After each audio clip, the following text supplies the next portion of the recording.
تفہیم القرآن، روزانہ ایک رکوع، ترجمہ و تفسیر کے ساتھ قرآن کو سمجھیں۔ سبسکرائب کریں اور جڑے رہیں۔ ان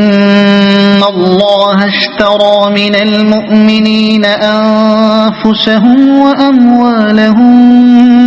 بان لهم الجنہ يقاتلون في سبيل الله فيقتلون ويقتلون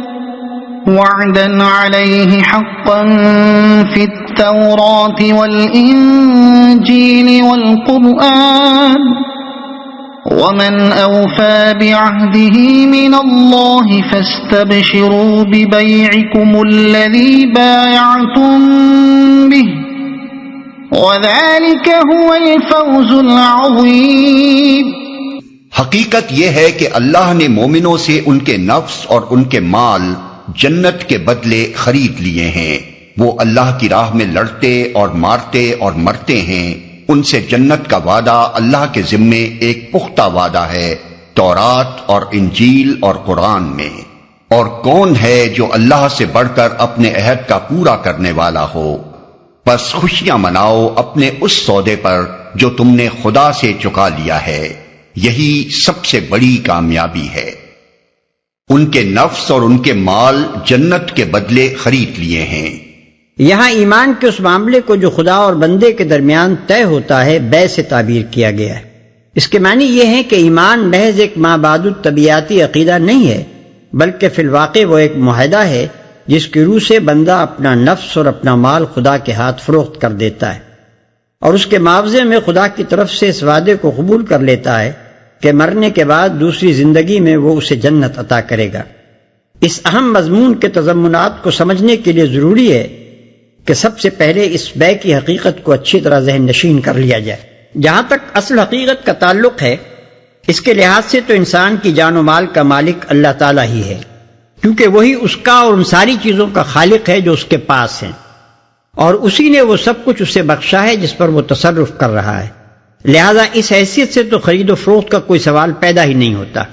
نہ انسان کا اپنا کچھ ہے کہ وہ اسے بیچے، نہ کوئی چیز خدا کی ملکیت سے خارج ہے کہ وہ اسے خریدے۔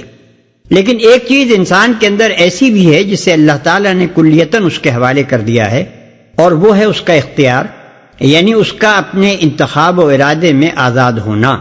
یعنی free will and freedom of choice. اس اختیار کی بنا پر حقیقت نفس الامری تو نہیں بدلتی، مگر انسان کو اس امر کی خود مختاری حاصل ہو جاتی ہے کہ چاہے تو حقیقت کو تسلیم کرے ورنہ انکار کر دے۔ بالفاظ دیگر اس اختیار کے معنی یہ نہیں ہے کہ انسان فی الحقیقت اپنے نفس کا اور اپنے ذہن و جسم کی قوتوں کا اور ان اقتدارات کا جو اسے دنیا میں حاصل ہیں مالک ہو گیا ہے،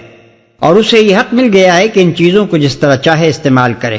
بلکہ اس کے معنی صرف یہ ہیں کہ اسے اس امر کی آزادی دے دی گئی ہے کہ خدا کی طرف سے کسی جبر کے بغیر وہ خود ہی اپنی ذات پر اور اپنی ہر چیز پر خدا کے حقوق مالکانہ کو تسلیم کرنا چاہے تو کرے، ورنہ آپ ہی اپنا مالک بن بیٹھے، اور اپنے ذوم میں یہ خیال کر لے کہ وہ خدا سے بے نیاز ہو کر اپنے حدود اختیار میں اپنے حسب منشا تصرف کرنے کا حق رکھتا ہے۔ یہی وہ مقام ہے جہاں سے بے کا سوال پیدا ہوتا ہے۔ دراصل یہ بے اس معنی میں نہیں ہے کہ جو چیز انسان کی ہے خدا اسے خریدنا چاہتا ہے، بلکہ اس معاملے کی صحیح نوعیت یہ ہے کہ جو چیز خدا کی ہے اور جسے اس نے امانت کے طور پر انسان کے حوالے کیا ہے، اور جس میں امین رہنے یا خائن بن جانے کی آزادی اس نے انسان کو دے رکھی ہے، اس کے بارے میں وہ انسان سے مطالبہ کرتا ہے کہ تو برضا و رغبت نہ کہ بمجبوری میری چیز کو میری ہی چیز مان لے، اور زندگی بھر اس میں خود مختار مالک کی حیثیت سے نہیں بلکہ امین ہونے کی حیثیت سے تصرف کرنا قبول کر لے، اور خیانت کی جو آزادی تجھے میں نے دی ہے اس سے خود بخود دستبردار ہو جا۔ اس طرح اگر تو دنیا کی موجودہ عارضی زندگی میں اپنی خود مختاری کو جو تیری حاصل کردہ نہیں بلکہ میری عطا کردہ ہے میرے ہاتھ فروخت کر دے گا، تو میں تجھے بعد کی جاویدانی زندگی میں اس کی قیمت بصورت جنت ادا کروں گا۔ جو انسان خدا کے ساتھ بے کا یہ معاملہ طے کر لے وہ مومن ہے، اور ایمان دراصل اسی بے کا دوسرا نام ہے، اور جو شخص اس سے انکار کر دے یا اقرار کرنے کے باوجود ایسا رویہ اختیار کرے جو بے نہ کرنے کی صورت ہی میں اختیار کیا جا سکتا ہے، وہ کافر ہے، اور اس بے ہی سے گریز کا اصطلاحی نام کفر ہے۔ بے کی اس حقیقت کو سمجھ لینے کے بعد اب اس کے تضمنات کا تجزیہ کیجیے۔ 1، اس معاملے میں اللہ تعالیٰ نے انسان کو 2 بہت بڑی آزمائشوں میں ڈالا ہے۔ پہلی آزمائش اس امر کی کہ آزاد چھوڑ دیے جانے پر یہ اتنی شرافت دکھاتا ہے یا نہیں کہ مالک ہی کو مالک سمجھے اور نمک حرامی اور بغاوت پر نہ اتر آئے۔ دوسری آزمائش اس امر کی کہ یہ اپنے خدا پر اتنا اعتماد کرتا ہے یا نہیں کہ جو قیمت آج نقد نہیں مل رہی ہے بلکہ مرنے کے بعد دوسری زندگی میں جس کے ادا کرنے کا خدا کی طرف سے وعدہ ہے، اس کے عوض اپنی آج کی خود مختاری اور اس کے مزے بیچ دینے پر بخوشی راضی ہو جائے۔ 2، دنیا میں جس فقہی قانون پر اسلامی سوسائٹی بنتی ہے اس کی روح سے تو ایمان بس چند عقائد کے اقرار کا نام ہے، جس کے بعد کوئی قاضی شرع کسی کے غیر مومن یا خارج از ملت ہونے کا حکم نہیں لگا سکتا جب تک اس امر کا کوئی صریح ثبوت اسے نہ مل جائے کہ وہ اپنے اقرار میں جھوٹا ہے۔ لیکن خدا کے ہاں جو ایمان معتبر ہے اس کی حقیقت یہ ہے کہ بندہ خیال اور عمل دونوں میں اپنی آزادی و خود مختاری کو خدا کے ہاتھ بیچ دے اور اس کے حق میں اپنے ادائے ملکیت سے کلیتاً دستبردار ہو جائے۔ پس اگر کوئی شخص کلمہ اسلام کا اقرار کرتا ہو اور صوم و صلاۃ وغیرہ احکام کا بھی پابند ہو، لیکن اپنے جسم و جان کا، اپنے دل و دماغ اور بدن کی قوتوں کا، اپنے مال اور وسائل و ذرائع کا اور اپنے قبضہ و اختیار کی ساری چیزوں کا مالک اپنے آپ ہی کو سمجھتا ہو اور ان میں اپنے حسب منشا تصرف کرنے کی آزادی اپنے لیے محفوظ رکھتا ہو تو سکتا ہے کہ دنیا میں وہ مومن سمجھا جاتا رہے، مگر خدا کے ہاں یقیناً وہ غیر مومن ہی قرار پائے گا، کیونکہ اس نے خدا کے ساتھ وہ بے کا معاملہ سرے سے کیا ہی نہیں جو قرآن کی روح سے ایمان کی اصل حقیقت ہے۔ جہاں خدا کی مرضی ہو وہاں جان و مال کھپانے سے دریغ کرنا، اور جہاں اس کی مرضی نہ ہو وہاں جان و مال کھپانا، یہ دونوں طرز عمل ایسے ہیں جو اس بات کا قطعی فیصلہ کر دیتے ہیں کہ مدعی ایمان نے یا تو جان و مال کو خدا کے ہاتھ بیچا نہیں ہے یا بے کا معاہدہ کر لینے کے بعد بھی وہ بیچی ہوئی چیز کو بدستور اپنی سمجھ رہا ہے۔ 3، ایمان کی یہ حقیقت اسلامی رویے زندگی اور کافرانہ رویے زندگی کو شروع سے آخر تک بالکل ایک دوسرے سے جدا کر دیتی ہے۔ مسلم جو صحیح معنی میں خدا پر ایمان لایا ہو اپنی زندگی کے ہر شعبے میں خدا کی مرضی کا تابع بن کر کام کرتا ہے اور اس کے رویے میں کسی جگہ بھی خود مختاری کا رنگ نہیں آنے پاتا، الا یہ کہ عارضی طور پر کسی وقت اس پر غفلت طاری ہو جائے اور وہ خدا کے ساتھ اپنے معاہدہ بے کو بھول کر کوئی خود مختارانہ حرکت کر بیٹھے۔ اسی طرح جو گروہ اہل ایمان سے مرکب ہو وہ اجتماعی طور پر بھی کوئی پالیسی، کوئی سیاست، کوئی طرز تمدن و تہذیب، کوئی طریقے معیشت و معاشرت اور کوئی بین الاقوامی رویہ خدا کی مرضی اور اس کے قانون شرعی کی پابندی سے آزاد ہو کر اختیار نہیں کر سکتا، اور اگر کسی عارضی غفلت کی بنا پر اختیار کر بھی جائے تو جس وقت اسے تنبہ ہوگا اسی وقت وہ آزادی کا رویہ چھوڑ کر بندگی کے رویے کی طرف پلٹ آئے گا۔ خدا سے آزاد ہو کر کام کرنا اور اپنے نفس و متعلقات نفس کے بارے میں خود یہ فیصلہ کرنا کہ ہم کیا کریں اور کیا نہ کریں، بہرحال ایک کافرانہ رویہ زندگی ہے، خواہ اس پر چلنے والے لوگ مسلمان کے نام سے موسوم ہوں یا غیر مسلم کے نام سے۔ 4، اس بے کی روح سے خدا کی جس مرضی کا اتباع آدمی پر لازم آتا ہے وہ آدمی کی اپنی تجویز کردہ مرضی نہیں بلکہ وہ مرضی ہے جو خدا خود بتائے۔ اپنے آپ کسی چیز کو خدا کی مرضی ٹھہرا لینا اور اس کا اتباع کرنا خدا کی مرضی کا نہیں بلکہ اپنی ہی مرضی کا اتباع ہے، اور یہ معاہدہ بے کے قطعی خلاف ہے۔ خدا کے ساتھ اپنے معاہدہ بے پر صرف وہی شخص اور وہی گروہ قائم سمجھا جائے گا جو اپنا پورا رویہ زندگی خدا کی کتاب اور اس کے پیغمبر کی ہدایت سے اخذ کرتا ہو۔ یہ اس بے کے تضمنات ہیں، اور ان کو سمجھ لینے کے بعد یہ بات بھی خود بخود سمجھ میں آ جاتی ہے کہ اس خرید و فروخت کے معاملے میں قیمت یعنی جنت کو موجودہ دنیاوی زندگی کے خاتمے پر کیوں مؤخر کیا گیا ہے۔ ظاہر ہے کہ جنت صرف اس اقرار کا معاوضہ نہیں ہے کہ بائع نے اپنا نفس و مال خدا کے ہاتھ بیچ دیا، بلکہ وہ اس عمل کا معاوضہ ہے کہ بائع اپنی دنیاوی زندگی میں اس بیچی ہوئی چیز پر خود مختارانہ تصرف چھوڑ دے اور خدا کا امین بن کر اس کی مرضی کے مطابق تصرف کرے۔ لہذا یہ فروخت مکمل ہی اس وقت ہوگی جبکہ بائع کی دنیاوی زندگی ختم ہو جائے اور فی الواقع یہ ثابت ہو کہ اس نے معاہدہ بے کرنے کے بعد سے اپنی دنیاوی زندگی کے آخری لمحے تک بے کی شرائط پوری کی ہیں۔ اس سے پہلے وہ از روئے انصاف قیمت پانے کا مستحق نہیں ہو سکتا۔ ان امور کی توضیح کے ساتھ یہ بھی جان لینا چاہیے کہ اس سلسلہ بیان میں یہ مضمون کس مناسبت سے آیا ہے۔ اوپر سے جو سلسلہ تقریر چل رہا تھا اس میں ان لوگوں کا ذکر تھا جنہوں نے ایمان لانے کا اقرار کیا تھا، مگر جب امتحان کا نازک موقع آیا تو ان میں سے بعض نے تساہل کی بنا پر، بعض نے اخلاص کی کمی کی وجہ سے، اور بعض نے قطعی منافقت کی راہ سے خدا اور اس کے دین کی خاطر اپنے وقت، اپنے مال، اپنے مفاد اور اپنی جان کو قربان کرنے میں دریغ کیا۔ لہذا ان مختلف اشخاص اور طبقوں کے رویے پر تنقید کرنے کے بعد اب ان کو صاف صاف بتایا جا رہا ہے کہ وہ ایمان جسے قبول کرنے کا تم نے اقرار کیا ہے محض یہ مان لینے کا نام نہیں ہے کہ خدا ہے اور وہ ایک ہے، بلکہ دراصل وہ اس امر کا اقرار ہے کہ خدا ہی تمہارے نفس اور تمہارے مال کا مالک ہے۔ پس یہ اقرار کرنے کے بعد اگر تم اس نفس و مال کو خدا کے حکم پر قربان کرنے سے جی چراتے ہو اور دوسری طرف اپنے نفس کی قوتوں کو اور اپنے ذرائع کو خدا کے منشا کے خلاف استعمال کرتے ہو تو یہ اس بات کی دلیل ہے کہ تم اپنے اقرار میں جھوٹے ہو۔ سچے اہل ایمان صرف وہ لوگ ہیں جو واقعی اپنا نفس و مال خدا کے ہاتھ بیچ چکے ہیں اور اسی کو ان چیزوں کا مالک سمجھتے ہیں۔ جہاں اس کا حکم ہوتا ہے وہاں انہیں بے دریغ قربان کرتے ہیں، اور جہاں اس کا حکم نہیں ہوتا وہاں نفس کی طاقتوں کا کوئی ادنا سا جز اور مالی ذرائع کا کوئی ذرا سا حصہ بھی خرچ کرنے کے لیے تیار نہیں ہوتے۔ ان سے جنت کا وعدہ اللہ کے ذمے ایک پختہ وعدہ ہے تورات اور انجیل اور قرآن میں۔ اس امر پر بہت اعتراضات کیے گئے ہیں کہ جس وعدے کا یہاں ذکر ہے وہ تورات اور انجیل میں موجود نہیں ہے، مگر جہاں تک انجیل کا تعلق ہے یہ اعتراضات بے بنیاد ہیں۔ جو اناجیل اس وقت دنیا میں موجود ہیں ان میں حضرت مسیح علیہ السلام کے متعدد اقوال ہم کو ایسے ملتے ہیں جو اس آیت کے ہم معنی ہیں۔ مثلا آپ کا ارشاد ہے، مبارک ہیں وہ جو راست بازی کے سبب ستائے گئے ہیں کیونکہ آسمان کی بادشاہت انہی کی ہے۔ متی باب 5 آیت 10۔ جو کوئی اپنی جان بچاتا ہے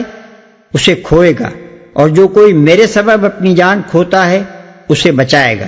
متی باب 10 آیت 39۔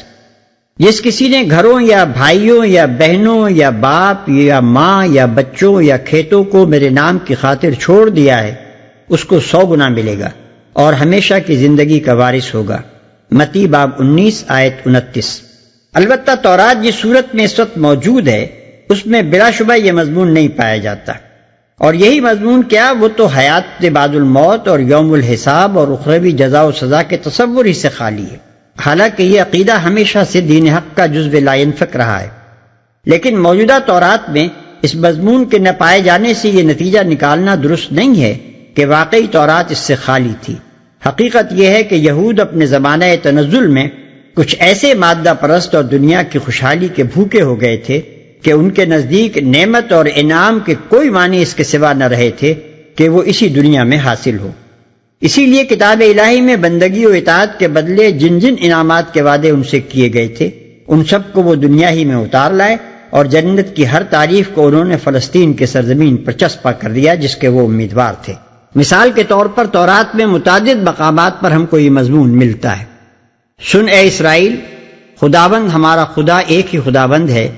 تو اپنے سارے دل اور اپنی ساری جان اور اپنی ساری طاقت سے خداوند اپنے خدا سے محبت کر۔ استثناء باب 6 آیت 4 اور 5۔ اور یہ کہ کیا وہ تمہارا باپ نہیں جس نے تم کو خریدا ہے، اسی نے تم کو بنایا اور قیام بخشا۔ استثناء باب 32 آیت 6۔ لیکن اس تعلق باللہ کی جو جزا بیان ہوئی ہے وہ یہ ہے کہ تم اس ملک کے مالک ہو جاؤ گے جس میں دودھ اور شہد بہتا ہے، یعنی فلسطین۔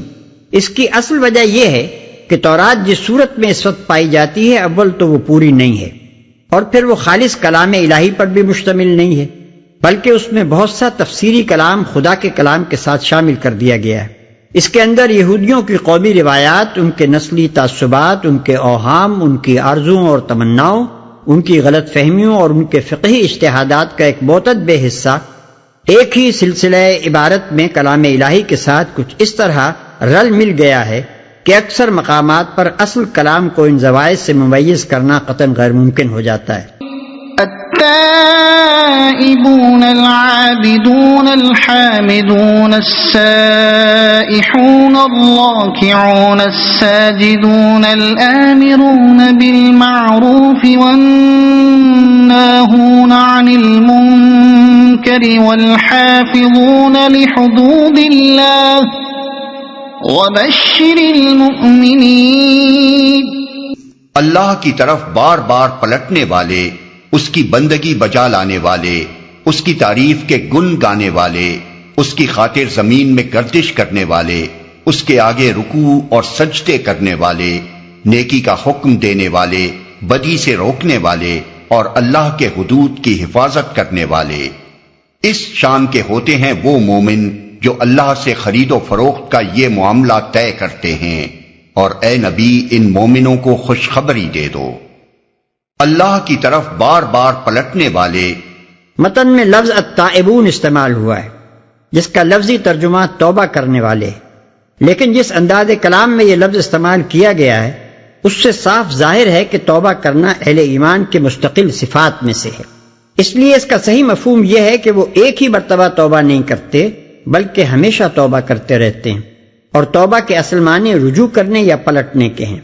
لہذا اس لفظ کی حقیقی روح ظاہر کرنے کے لیے ہم نے اس کا تشریحی ترجمہ یوں کیا ہے کہ وہ اللہ کی طرف بار بار پلٹتے ہیں. مومن اگرچہ اپنے پورے شعور و ارادے کے ساتھ اللہ تعالیٰ سے اپنے نفس و مال کی بے کا معاملہ طے کرتا ہے، لیکن چونکہ ظاہر حال کے لحاظ سے محسوس یہی ہوتا ہے کہ نفس اس کا اپنا ہے اور مال اس کا اپنا ہے، اور یہ بات کہ اس نفس و مال کا اصل مالک اللہ تعالیٰ ہے ایک امر محسوس نہیں بلکہ محض ایک امر معقول ہے. اس لیے مومن کی زندگی میں بارہا ایسے مواقع پیش آتے رہتے ہیں جبکہ وہ عارضی طور پر خدا کے ساتھ اپنے معاملہ بے کو بھول جاتا ہے اور اس سے غافل ہو کر کوئی خود مختارانہ طرز عمل اختیار کر بیٹھتا ہے. مگر ایک حقیقی مومن کی صفت یہ ہے کہ جب بھی اس کی یہ عارضی بھول دور ہوتی ہے اور وہ اپنی غفلت سے چونکتا ہے اور اس کو یہ محسوس ہو جاتا ہے کہ غیر شعوری طور پر وہ اپنے عہد کی خلاف ورزی کر گزرا ہے تو اسے ندامت لاحق ہوتی ہے. شرمندگی کے ساتھ وہ اپنے خدا کی طرف پلٹتا ہے، معافی مانگتا ہے اور اپنے عہد کو پھر سے تازہ کر لیتا ہے. یہی بار بار کی توبہ اور یہی رہ رہ کر خدا کی طرف پلٹنا اور ہر لغزش کے بعد وفاداری کی راہ پر واپس آنا ہی ایمان کے دوام و ثبات کا ضامن ہے. ورنہ انسان جن بشری کمزوریوں کے ساتھ پیدا کیا گیا ہے ان کی موجودگی میں تو یہ بات اس کے بس میں نہیں ہے کہ خدا کے ہاتھ ایک دفعہ نفس و مال بیچ دینے کے بعد ہمیشہ کامل شعوری حالت میں وہ اس بے کے تقاضوں کو پورا کرتا رہے اور کسی وقت بھی غفلت و نسیان اس پر طاری نہ ہونے پائے.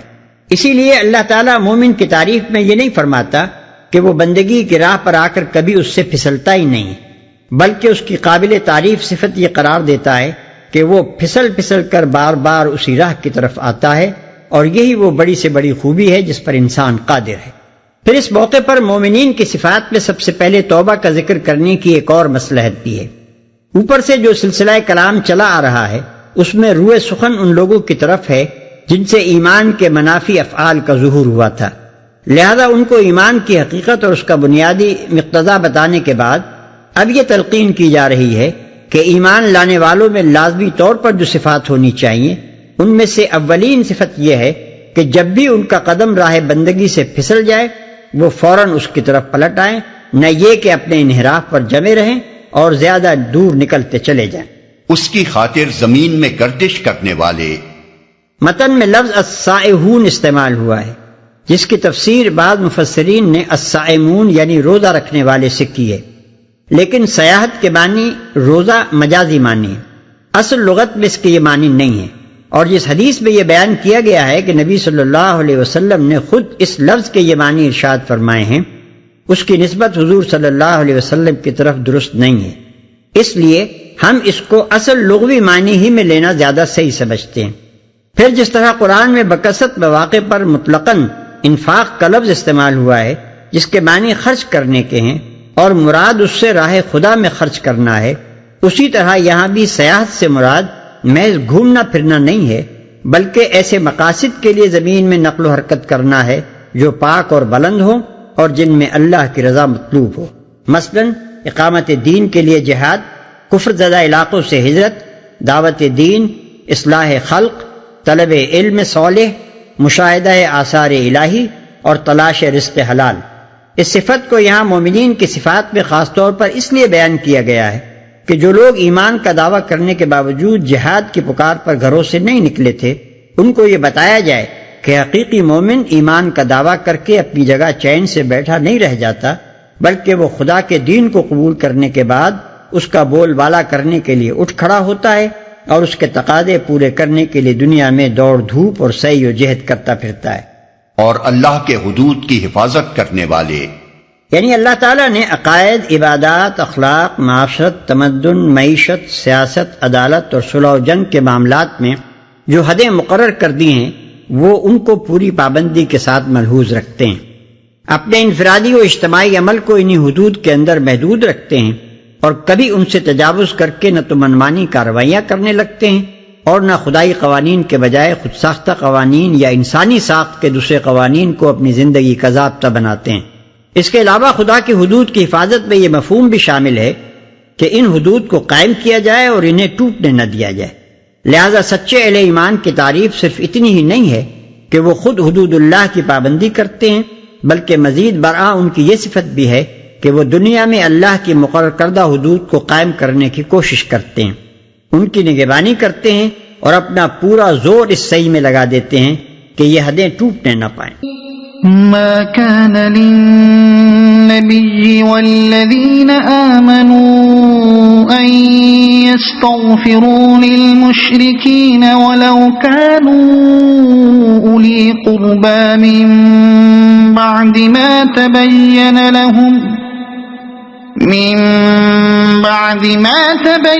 لهم أنهم أصحاب الجحيم۔ نبی کو اور ان لوگوں کو جو ایمان لائے ہیں زیبا نہیں ہے کہ مشرکوں کے لیے مغفرت کی دعا کریں چاہے وہ ان کے رشتہ دار ہی کیوں نہ ہوں، جبکہ ان پر یہ بات کھل چکی ہے کہ وہ جہنم کے مستحق ہیں۔ کسی شخص کے لیے معافی کی درخواست لازماً یہ معنی رکھتی ہے کہ اول تو ہم اس کے ساتھ ہمدردی و محبت رکھتے ہیں، دوسرے یہ کہ ہم اس کے قصور کو قابل معافی سمجھتے ہیں۔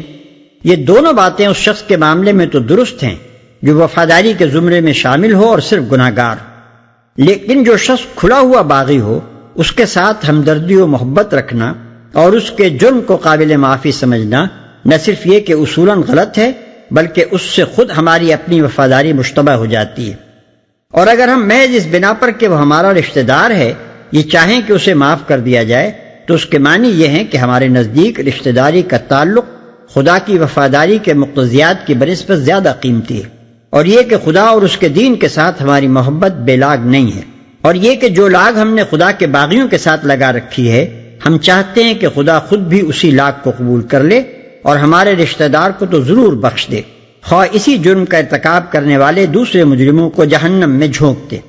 یہ تمام باتیں غلط ہیں، اخلاص اور وفاداری کے خلاف ہیں، اور اس ایمان کے منافی ہیں جس کا تقاضا یہ ہے کہ خدا اور اس کے دین کے ساتھ ہماری محبت بالکل بے لاگ ہو، خدا کا دوست ہمارا دوست ہو اور اس کا دشمن ہمارا دشمن۔ اسی بنا پر اللہ تعالیٰ نے یہ نہیں فرمایا کہ مشرکوں کے لیے مغفرت کی دعا نہ کرو، بلکہ یوں فرمایا ہے کہ تمہارے لیے یہ زیبا نہیں ہے کہ تم ان کے لیے مغفرت کی دعا کرو، یعنی ہمارے منع کرنے سے اگر تم باز رہے تو کچھ بات نہیں، تم میں تو خود وفاداری کی حس اتنی تیز ہونی چاہیے کہ جو ہمارا باغی ہے اس کے ساتھ ہمدردی رکھنا اور اس کے جرم کو قابل معافی سمجھنا تم کو اپنے لیے نازیبا محسوس ہو۔ یہاں اتنا اور سمجھ لینا چاہیے کہ خدا کے باغیوں کے ساتھ جو ہمدردی ممنوع ہے وہ صرف وہ ہمدردی ہے جو دین کے معاملے میں دخل انداز ہوتی ہو۔ رہی انسانی ہمدردی اور دنیاوی تعلقات میں صلہ رحمی،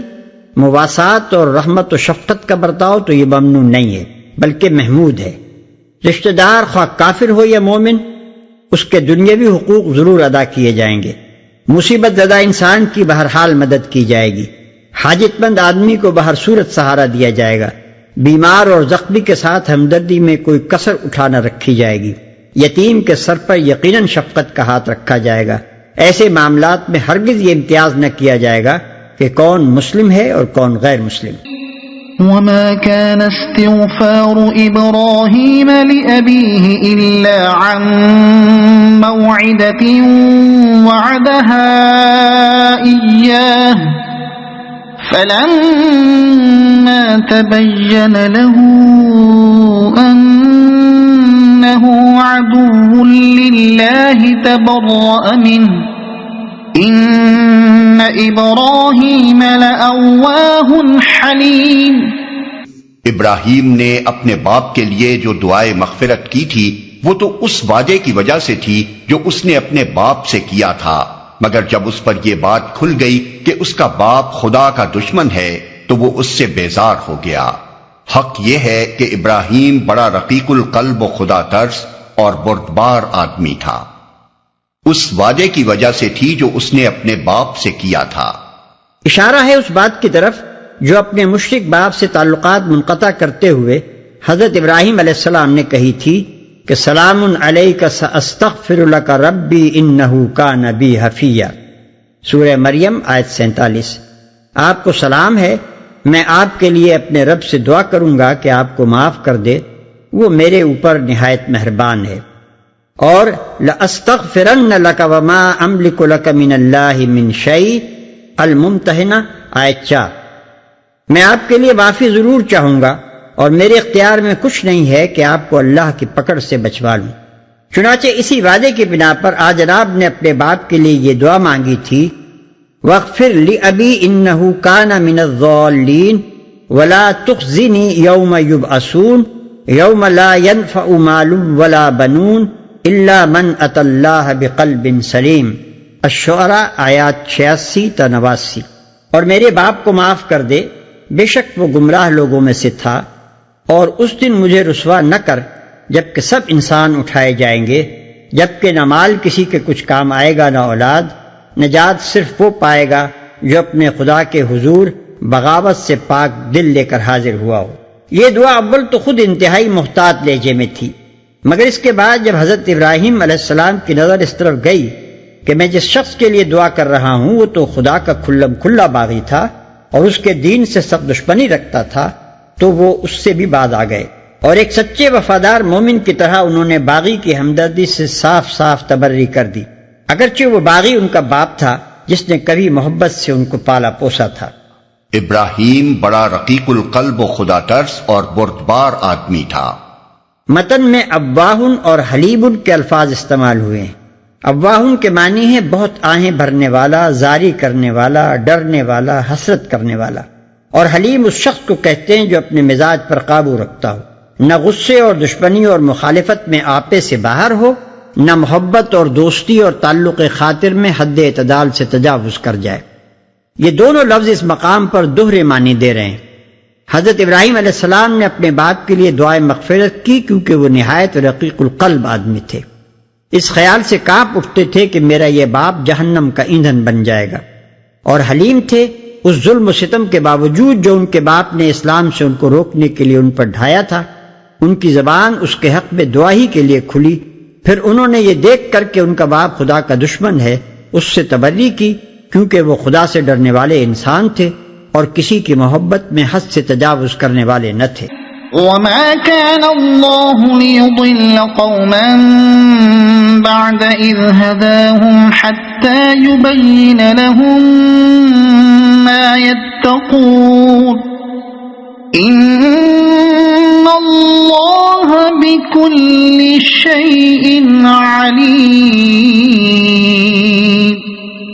إن الله له ملك السماوات والأرض يحيي ويميت وما لكم من دون الله من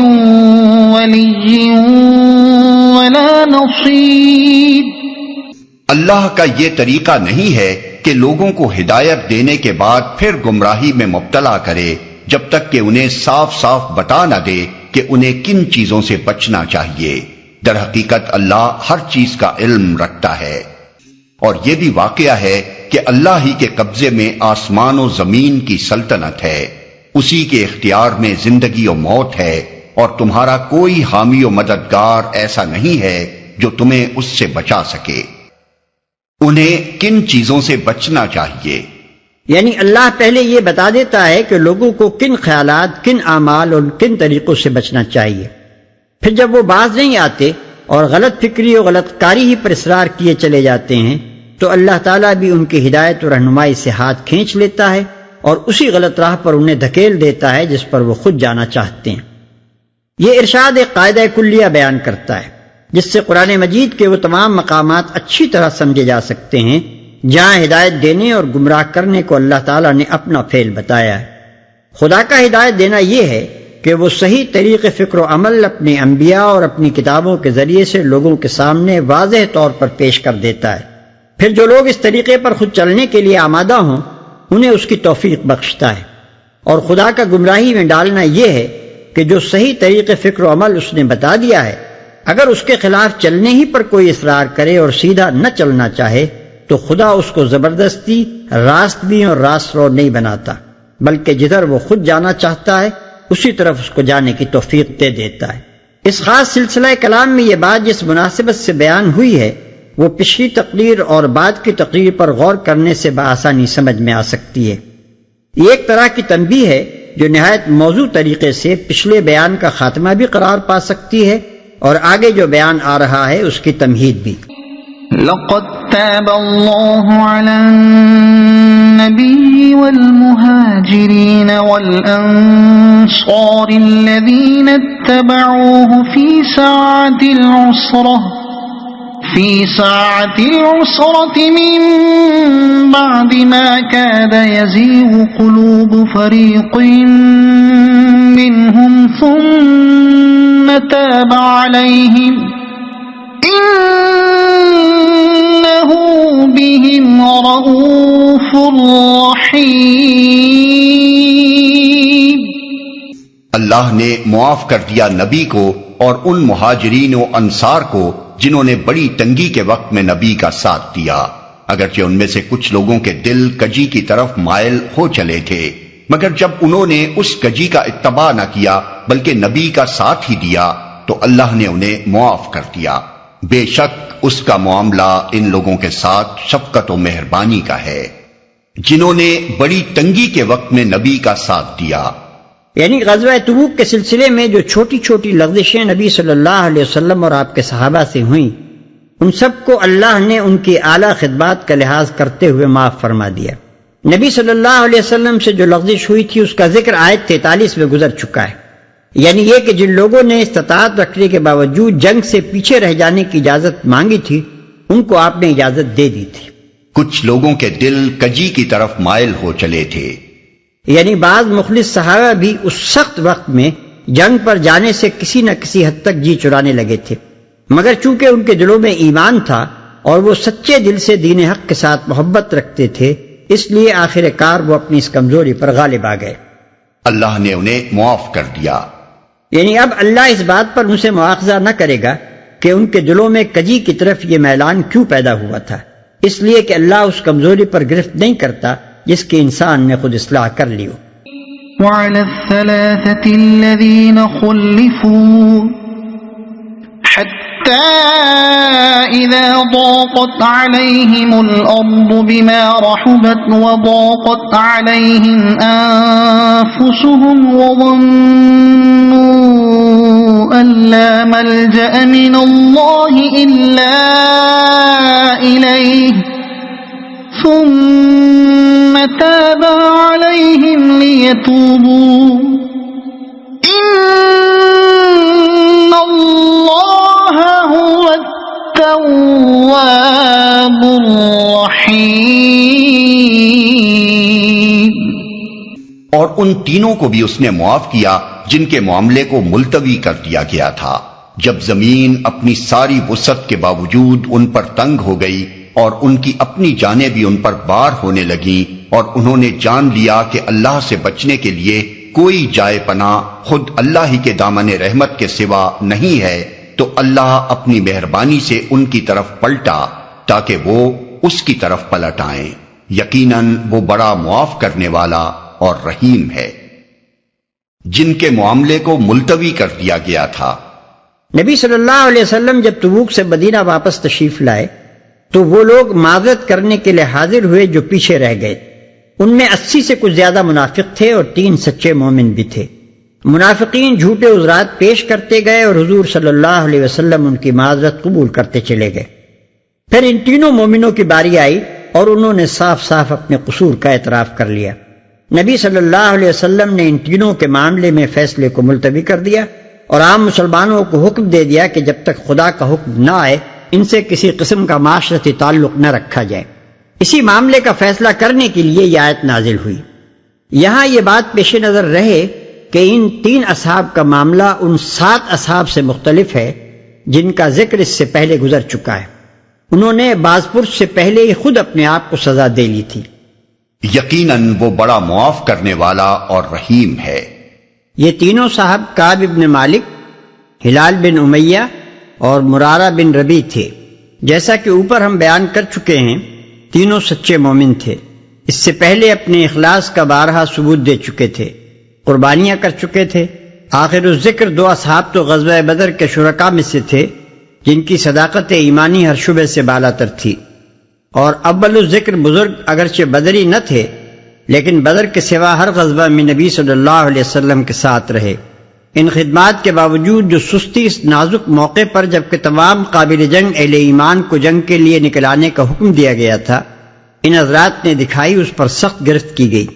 نبی صلی اللہ علیہ وسلم نے تبوک سے واپس تشریف لا کر مسلمانوں کو حکم دے دیا کہ کوئی ان سے سلام کلام نہ کرے۔ 40 دن کے بعد ان کی بیویوں کو بھی ان سے الگ رہنے کی تاکید کر دی گئی۔ فی الواقع مدینے کی بستی میں ان کا وہی حال ہو گیا تھا جس کی تصویر اس آیت میں کھینچی گئی ہے۔ آخر ایک کار جب ان کے مقاطع کو 50 دن ہو گئے تب معافی کا یہ حکم نازل ہوا۔ ان تینوں صاحبوں میں سے حضرت کعب بن مالک رضی اللہ عنہ نے اپنا قصہ بہت تفصیل کے ساتھ بیان کیا ہے جو غائب درجہ سبق آموز ہے۔ اپنے بڑھاپے کے زمانے میں جبکہ وہ نابینا ہو چکے تھے، انہوں نے اپنے صاحبزادے عبداللہ سے جو ان کا ہاتھ پکڑ کر انہیں چلایا کرتے تھے یہ قصہ خود بیان کیا۔ وہ فرماتے ہیں کہ غزوہ تبوک کی تیاری کے زمانے میں نبی صلی اللہ علیہ وسلم جب کبھی مسلمانوں سے شرکت جنگ کی اپیل کرتے تھے، میں اپنے دل میں ارادہ کر لیتا تھا کہ چلنے کی تیاری کروں گا، مگر پھر واپس آ کر سستی کر جاتا تھا اور کہتا تھا کہ ابھی کیا ہے، جب چلنے کا وقت آئے گا تو تیار ہوتے کیا دیر لگتی ہے۔ اسی طرح بات ٹلتی رہی یہاں تک کہ لشکر کی روانگی کا وقت آ گیا اور میں تیار نہ تھا۔ میں نے دل میں کہا کہ لشکر کو چلنے دو، میں 1-2 روز بعد راستے ہی میں اس سے جا ملوں گا، مگر پھر وہی سستی مانے ہوئی حتیٰ کہ وقت نکل گیا۔ اس زمانے میں جبکہ میں مدینے میں رہا، میرا دل یہ دیکھ دیکھ کر بے حد کوڑتا تھا کہ میں پیچھے جن لوگوں کے ساتھ رہ گیا ہوں وہ یا تو منافق ہیں یا وہ ضعیف اور مجبور لوگ جن کو اللہ نے معذور کر رکھا ہے۔ جب نبی صلی اللہ علیہ وسلم تبوک سے واپس تشریف لائے تو حسب معمول آپ نے پہلے مسجد آ کر 2 رکعت نماز پڑھی، پھر لوگوں سے ملاقات کے لیے بیٹھے۔ اس مجلس میں منافقین نے آ کر اپنے عذرات لمبی چوڑی قسموں کے ساتھ پیش کرنے شروع کیے۔ یہ 80 سے زیادہ آدمی تھے۔ حضور صلی اللہ علیہ وسلم نے ان میں سے ایک ایک کی بناوٹی باتیں سنی، ان کے ظاہری عذرات کو قبول کر لیا اور ان کے باطن کو خدا پر چھوڑ کر فرمایا خدا تمہیں معاف کرے۔ پھر میری باری آئی، میں نے آگے بڑھ کر سلام عرض کیا۔ آپ میری طرف دیکھ کر مسکرائے اور فرمایا تشریف لائیے، آپ کو کس چیز نے روکا تھا؟ میں نے عرض کیا خدا کی قسم اگر میں اہل دنیا میں سے کسی کے سامنے حاضر ہوا ہوتا تو ضرور کوئی نہ کوئی بات بنا کر اس کو راضی کرنے کی کوشش کرتا۔ باتیں بنانی تو مجھے بھی آتی ہیں، مگر آپ کے متعلق میں یقین رکھتا ہوں کہ اگر اس وقت کوئی جھوٹا عذر پیش کر کے میں نے آپ کو راضی کر بھی لیا تو اللہ ضرور آپ کو مجھ سے پھر ناراض کر دے گا۔ البتہ اگر سچ کہوں تو چاہے آپ ناراض ہی کیوں نہ ہوں، مجھے امید ہے کہ اللہ میرے لیے معافی کی کوئی صورت پیدا فرما دے گا۔ واقعہ یہ ہے کہ میرے پاس کوئی عذر نہیں ہے جسے پیش کر سکوں، میں جانے پر پوری طرح قادر تھا۔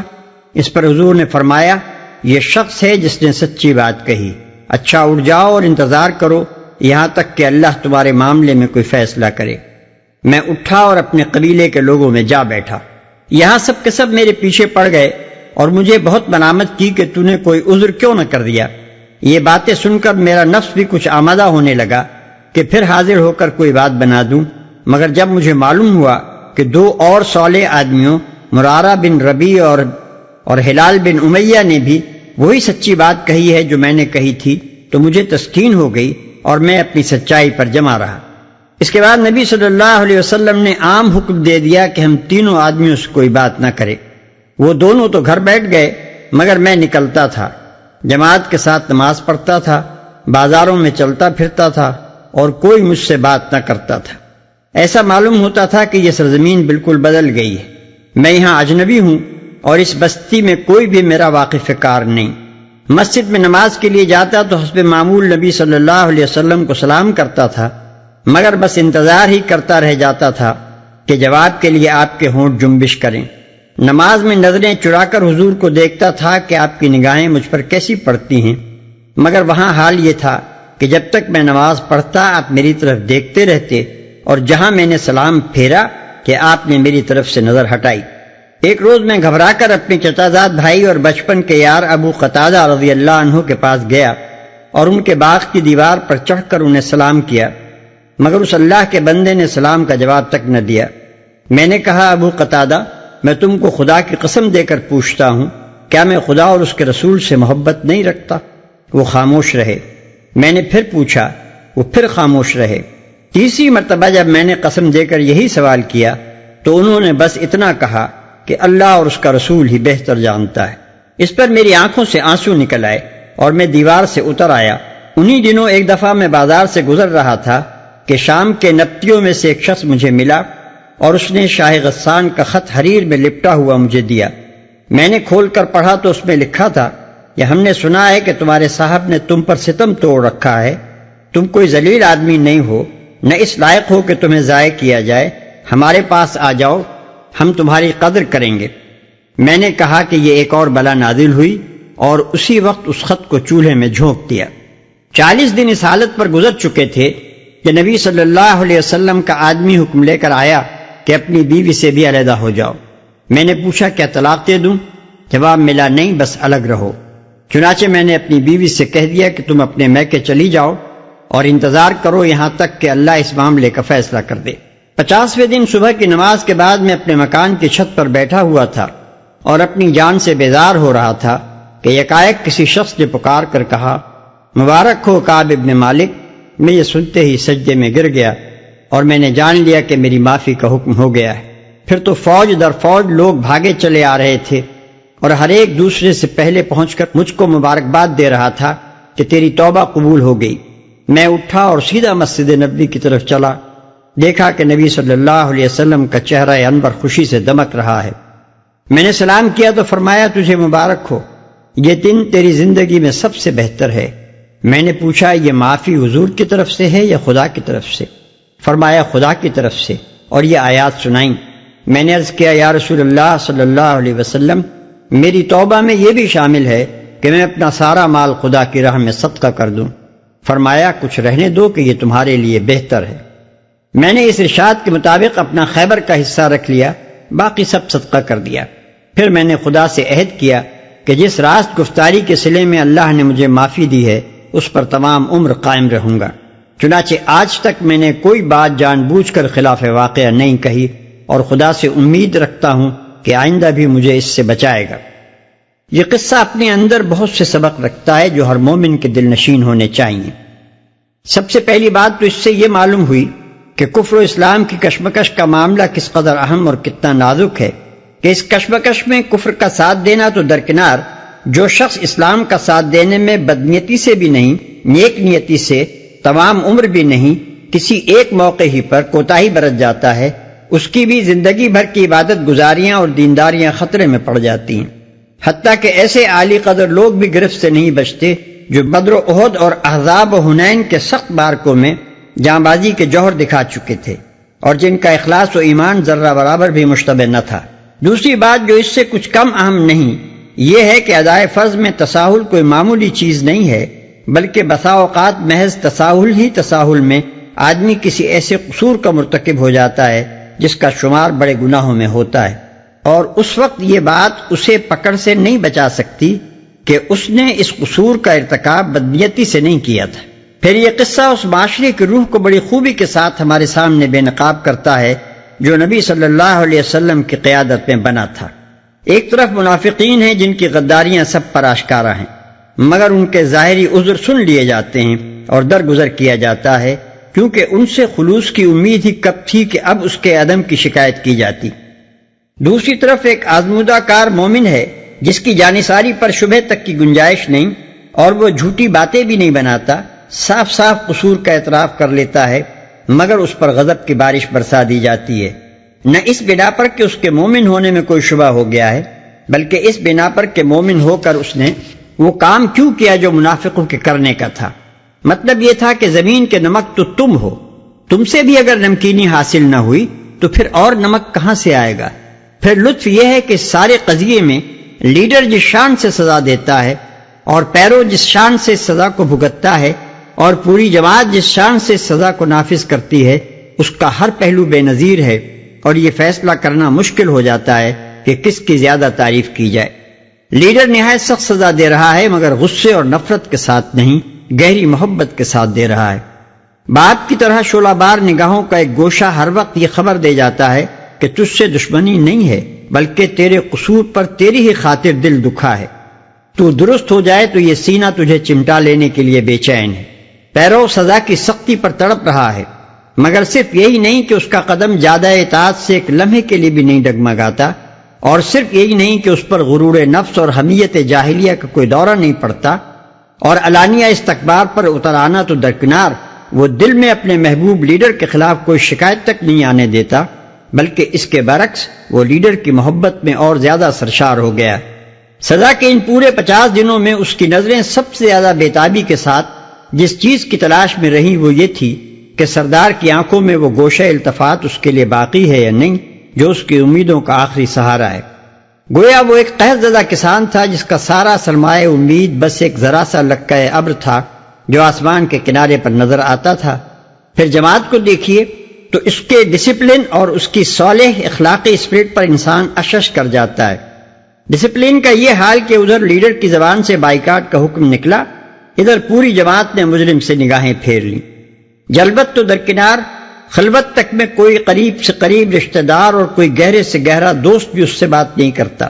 بیوی تک اس سے الگ ہو جاتی ہے، خدا کا واسطہ دے دے کر پوچھتا ہے کہ میرے خلوص پہ تو تم کو شبہ نہیں ہے، مگر وہ لوگ بھی جو مدت العمر سے اس کو مخلص جانتے تھے صاف کہہ دیتے ہیں کہ ہم سے نہیں، خدا اور اس کے رسول سے اپنے خلوص کی سند حاصل کرو۔ دوسری طرف اخلاقی اسپرٹ اتنی بلند اور پاکیزہ کہ ایک شخص کی چڑھی ہوئی کمان اترتے ہی مردار خوروں کا کوئی گروہ اس کا گوشت نوچنے اور اسے پھاڑ کھانے کے لیے نہیں لپکتا، بلکہ اس پورے زمانہ عتاب میں جماعت کا ایک ایک فرد اپنے اس ماتوب بھائی کی مصیبت پر رنجیدہ اور اس کو پھر سے اٹھا کر گلے لگا لینے کے لیے بےتاب رہتا ہے، اور معافی کا اعلان ہوتے ہی لوگ دوڑ پڑتے ہیں کہ جلدی سے جلدی پہنچ کر اس سے ملیں اور اسے خوشخبری پہنچائیں۔ یہ نمونہ ہے اس صالح جماعت کا جسے قرآن دنیا میں قائم کرنا چاہتا ہے۔ اس پس منظر میں جب ہم آیت زیر بحث کو دیکھتے ہیں تو ہم پر یہ بات واضح ہو جاتی ہے کہ ان صاحبوں کو اللہ کے دربار سے جو معافی ملی ہے اور اس معافی کے انداز بیان میں جو رحمت و شفقت ٹپکی پڑ رہی ہے، اس کی وجہ ان کا وہ اخلاص ہے جس کا ثبوت انہوں نے 50 دن کی سخت سزا کے دوران میں دیا تھا۔ اگر قصور کر کے وہ اکڑتے اور اپنے لیڈر کی ناراضی کا جواب غصے اور عناد سے دیتے اور سزا ملنے پر اس طرح بفرتے جس طرح کسی خود پرست انسان کا غرور نفس زخم کھا کر بفرا کرتا ہے، اور مقاطعے کے دوران میں ان کا طرز عمل یہ ہوتا کہ ہمیں جماعت سے کٹ جانا گوارا ہے مگر اپنی خودی کے بت پر چوٹ کھانا گوارا نہیں ہے، اور اگر یہ سزا کا پورا زمانہ وہ اس دوڑ دھوپ میں گزارتے کہ جماعت کے اندر بددلی پھیلائیں اور بددل لوگوں کو ڈھونڈ ڈھونڈ کر اپنے ساتھ ملائیں تاکہ ایک جتھا تیار ہو، تو معافی کیسی، انہیں تو بالیقین جماعت سے کاٹ پھینکا جاتا، اور اس سزا کے بعد ان کی اپنی منہ مانگی سزا ان کو یہ دی جاتی کہ جاؤ اب اپنی خودی کے بت ہی کو پوجتے رہو۔ اعلائے کلمت الحق کی جد و جہد میں حصہ لینے کی سعادت اب تمہارے نصیب میں کبھی نہ آئے گی۔ لیکن ان تینوں صاحبوں نے اس کڑی آزمائش کے موقع پر یہ راستہ اختیار نہیں کیا، اگرچہ یہ بھی ان کے لیے کھلا ہوا تھا۔ اس کے برعکس انہوں نے وہ روش اختیار کی جو ابھی آپ سن آئے ہیں۔ اس روش کو اختیار کر کے انہوں نے ثابت کر دیا کہ خدا پرستی نے ان کے سینے میں کوئی بت باقی نہیں چھوڑا ہے جسے وہ پوجیں، اور اپنی پوری شخصیت کو انہوں نے راہ خدا کی جد و جہد میں جھونک دیا ہے۔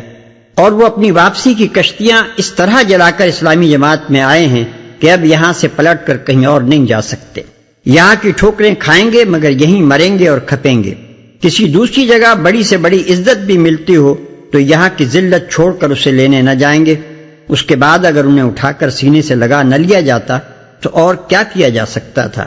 یہی وجہ ہے کہ اللہ تعالیٰ ان کی معافی کا ذکر ایسے شفقت بھرے الفاظ میں فرماتا ہے کہ ہم ان کی طرف پلٹے تاکہ وہ ہماری طرف پلٹ آئیں. ان چند لفظوں میں اس حالت کی تصویر کھینچ دی گئی ہے کہ آقا نے پہلے تو ان بندوں سے نظر پھیر لی تھی، مگر جب وہ بھاگے نہیں بلکہ دل شکستہ ہو کر اسی کے در پر بیٹھ گئے تو ان کی شان وفاداری دیکھ کر آقا سے خود نہ رہا گیا. جوش محبت سے بے قرار ہو کر وہ آپ نکل آیا تاکہ انہیں دروازے سے اٹھا لائے. اگر آپ کو یہ ویڈیو پسند آئی ہو تو اسے لائک کریں، دوسروں تک پہنچانے کے لیے شیئر کریں، اور مزید ایسی ہی معلوماتی ویڈیوز کے لیے ہمارے چینل عبد المالک ہاشمی کو سبسکرائب ضرور کریں. نئی اپڈیٹس کے لیے بیل آئیکن دبائیں تاکہ آپ کو ہماری ہر نئی ویڈیو بر وقت مل سکے. آپ کی حوصلہ افزائی ہمیں مزید بہترین مواد بنانے میں مدد دے گی. شکریہ.